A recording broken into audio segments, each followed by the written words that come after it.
Hello everybody and welcome back to the Bayonetta 2 walkthrough. It is time for more extras. This time we are finishing off first climax with Jeanne. So as with when we finished third climax, we are finishing with chapters 13 through 16. Thankfully this is all going to move a hell of a lot quicker because I don't need to show you most of this because I mean it's all very easy. And to be perfectly honest, the only thing that I'm interested in showing you is kind of the climaxes and any little bits of Enochian that we come across, which isn't going to be much, I have to say. The only new bit of Enochian is when... Actually, no, not even then. I was about to say there's a new bit of Enochian when we summon Omni, but it's certainly not the case. Which is a bit disappointing, because what was really cool was that when you summoned Queen Sheba in Bayonetta 1, Jeanne and Bayonetta had different kind of incantations to summon her. So Bayonetta's was Telok Vovim, Aglaos Tabaod, Avavago, which was the fallen one of the moon, of darkness, let her be governed by that which thunders.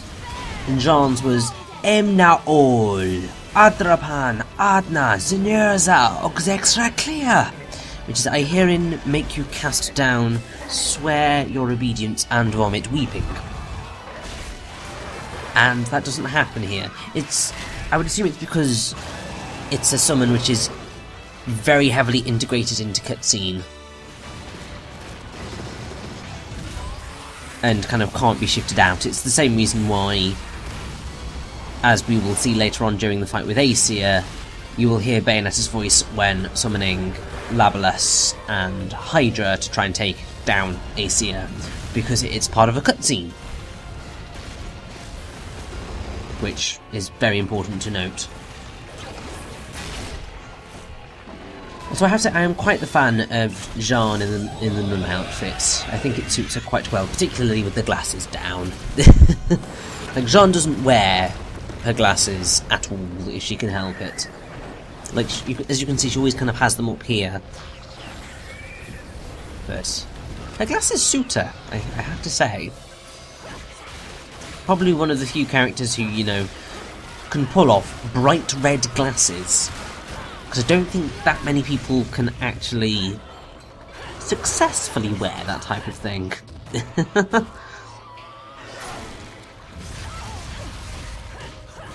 As it's probably one of the weirdest conversational topics Well, it's not the weirdest conversational topic I've had to kind of... or decided to deal with. That was probably explaining that they shrunk Jeanne's boobs and butt for this game. Which I still can't quite believe that they were that kind of, well, at least Hideki Kamiya was that intent on being very specific. Because, I mean, I guess it doesn't prove that he is quite the pervert, but it won't stop me from loving his games. Because, to be very close, they're really, really good. Like,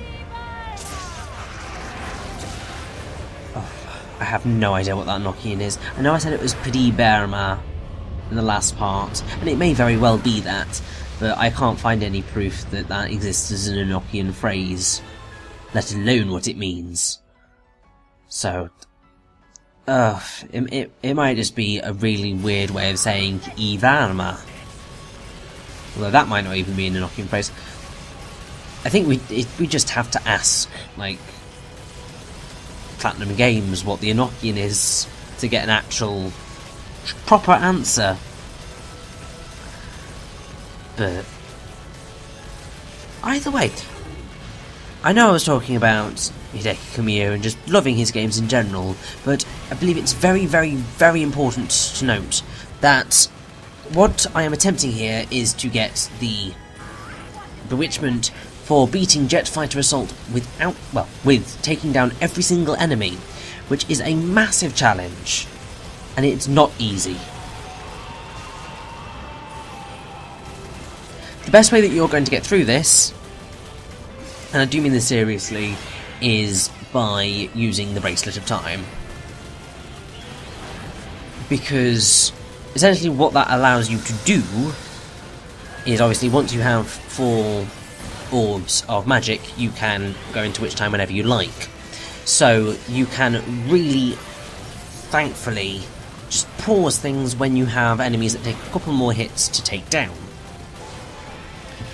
If you want a nice way of getting through everything quicker, it is perfectly fine if you want to switch the Bracelet of Time off for an accessory that will allow you to make use of kind of like the Umbran Climax to make this boss fight go a lot quicker, because otherwise you're going to be here for a while. Because it's slow when you are just mashing away at the button. And this is not me holding it down, this is me mashing. Because the rate of fire just goes up quite a lot. Which it certainly would not be at were I not mashing that wonderful button. Now the challenging bit comes after that particular fight, because you have to face down these guys, and what they obviously do is that they charge at you.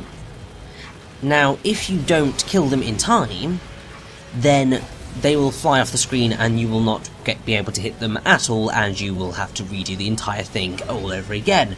Something which I most definitely had to face when trying to complete this, which was a ridiculously frustrating thing. It took me maybe 4, 5, 6 tries to complete in the end. It's mostly because it might have been only 3, but I kind of got very kind of sweaty-handed with trying to activate blooming Witch Time with the Bracelet of Time. And with moments like this, where just so close to losing it and enemies just got off the screen and I was screwed. Having said that, thankfully everything should go very swimmingly on this particular mission, because, well, this particular run of the mission, because I had my A game on right now. It vanished by the time I was taking on Aesir, but I had my A game on for this particular bewitchment. It's just like, I'm going to do this, it's going to go well. Sheer grit and determination right there.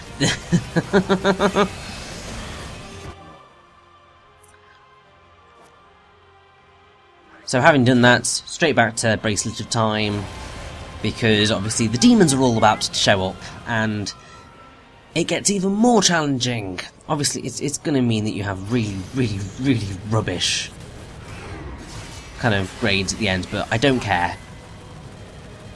All I wanted was that bewitchment.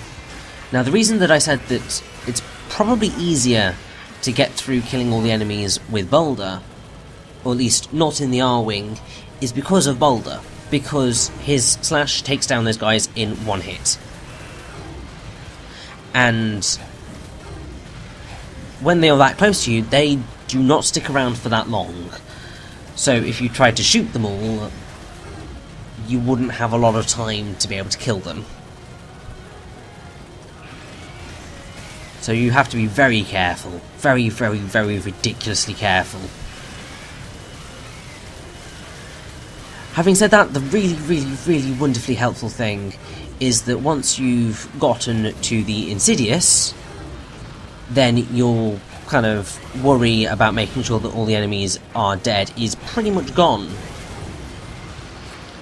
Although, having said that, this particular bit is incredibly stressful because of these bloody Furies. And I thought there was another malicious kind of to the top left, but thankfully there wasn't.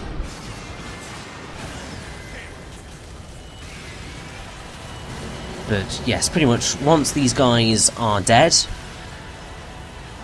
and we are properly fighting Insidious, we are safe. We have killed all of the enemies before us, and all that's left to do is just absolutely obliterate this guy. I don't quite know why I wasn't getting any damage in at that particular moment in time. Hitbox is really weird. I mean, I think it might be partially the targeting reticle wasn't on it, so it wasn't kind of aiming in. Something like that, maybe? Not quite sure. And also using Boulder Slash, as I will now call it, makes this part go quite quickly. Boulder's just very powerful. I mean, obviously you can see that in fighting him so many times, but that thing is a demon destroyer. I'm very grateful that we had him on board, because it made my job so much easier. But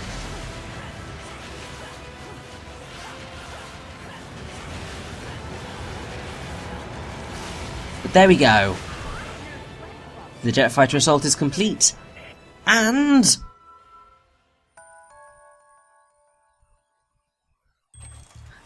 Ace Pilot Bewitchment! Oh yes! I'm just geeking out right now because everything's just going so well. It made me really, really, really ridiculously happy. Because, like, I was freaking out about trying to complete that. I thought it's going to go terribly, I'm going to have to give up. And that's going to be really depressing because I want to complete everything and just... I want to show that everything as best I can. And it would be incredibly depressing if I couldn't complete this. But the gods of luck / skill were with me. And it got done. And I believe that at this point, when I was recording, it basically meant that the only things that I had left to do were beat the game on Infinite Climax and beat the super secret ultra hard ultimate boss. And I believe that those were the only two bewitchments remaining. How will I succeed at that? Well, you will just have to see, won't you?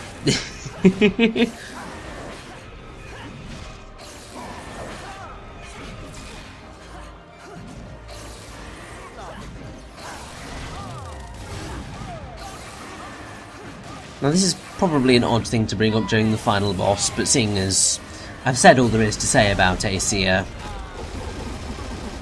want to just bring up the whole thing of costumes, because obviously there are a lot for Jeanne and they're all identical to the ones that Bayonetta wears.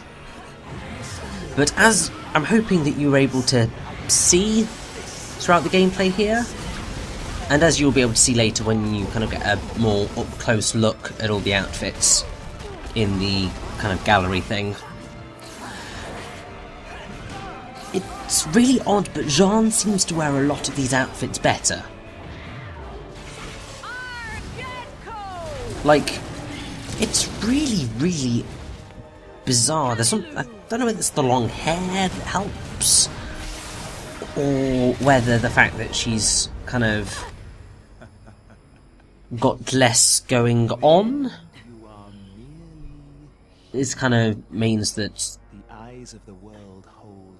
they're easier to deal with. I think it's the long hair. There's something to do with long hair and the outfits that they chose that just works.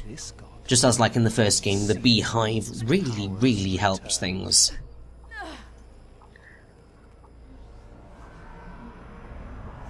And I will say that kind of... I really do love the Umbran outfit, or Umbran uniform for this game, because it looks brilliant on both Bayonetta and Jeanne. And it's just like, it's really intricate but really simple, and also they did a phenomenal job on that texture work. Like I remember in, I think it was like the second trailer that we got of Bayonetta 2, because we had the announcement trailer, which was a teaser, which was in the identical style to how they teased the first game, and then we got sort of behind-the-scenes-esque trailer that aired in a Nintendo Direct, or might have been at E3, can't quite remember. And one of the things that got brought up in that was one of the texture artists said something along the lines of, if this is meant to be leather, I want it to actually look like leather. And I think he did a pretty damn good job. Like, pretty damn well. They did a phenomenal job on kind of some of the textures in this game. Obviously, it's nowhere near as high quality textures as you would get on, say, PS4 or Xbox One. But it's still great. And this is kind of a tangent which I don't think I've gone on yet, which is absolutely great. But even though kind of the game is only a marginal step up from Bayonetta 1, I mean, it's quite a big step up from Bayonetta 1, but it looks marginal in the grand scheme of things.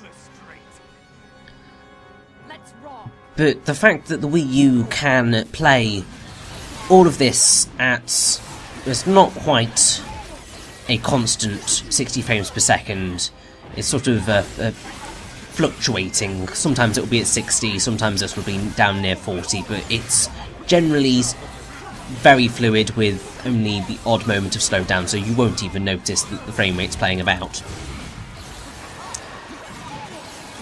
But the fact that the Wii U can cope with this when there's so much going on and not chug apart from one or two moments is just insane. And I think it goes to prove something about Platinum, and that's that they will always make the most out of whatever machine they work on. They will always push things to the limit, so even if things don't necessarily always... How shall I put this? If there are certain kind of like... there are certain decisions made that seem like compromises, there we go. If they have to compromise certain things in order to kind of get it to play smoothly but also look great and have a lot going on, then they will take those types of compromises. But kind of the smoothness of the gameplay is kind of integral. And kind of the amount of content is important, and just generally they will use as much as they can. So I suspect, like, when Scalebound eventually comes out, there's going to be certain issues that people have with it kind of mechanically. It's like its frame rate might not be a solid 60 frames per second, but they will have done that so that it all kind of works together. And so that it's sort of a functional, really enjoyable experience. And there will be a ridiculous amount going on in Scalebound. So much so that it will, I would assume, be incredibly impressive that they will have so much going on. So that's kind of Platinum's thing. They like having ridiculously busy games. Ridiculously busy. And it's one of the things that I love them for. Because there's always so much going on in both the gameplay and the visuals, and I would argue that there's a lot going on kind of in the narratives. Whether they intend it to be there or not is a completely different matter. But there's lots of kind of fun intellectual games, fun physical games, and all that sort of jazz. And I believe that I am kind of maybe slightly bringing that up because I was just working on dissertation-y stuff earlier, and that was part of what my argument was, because, as I said, this got included in my dissertation. Just like, yes! And seeing as we're playing as Jeanne, it's particularly wonderful because, so there's the Three Musketeers, whole thing with All for One.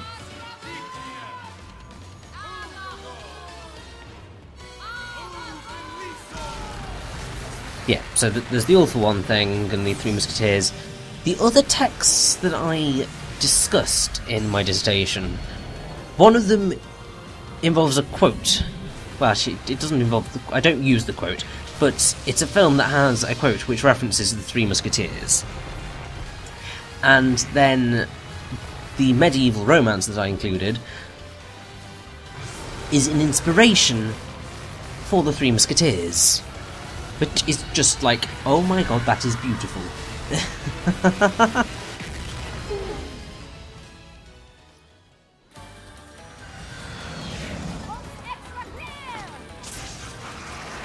Now, while I do believe that the Noatun is Agraos Tabor Davavago for Omni, I don't know why, but I could have sworn I heard Adrapan.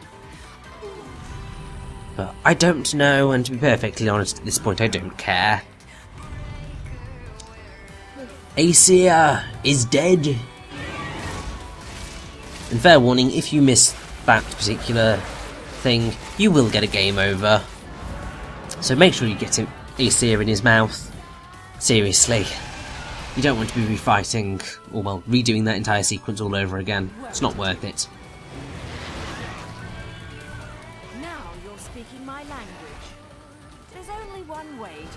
But, here we go.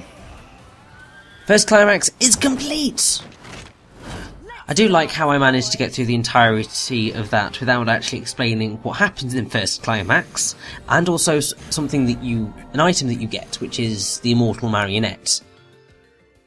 But that will be something that I think I will have to cover during my infinite climax run, which is going to be about 3 parts long, so I'm going to have more than enough time to talk about what's different between all the difficulties. But either way, first climax is complete! Yes!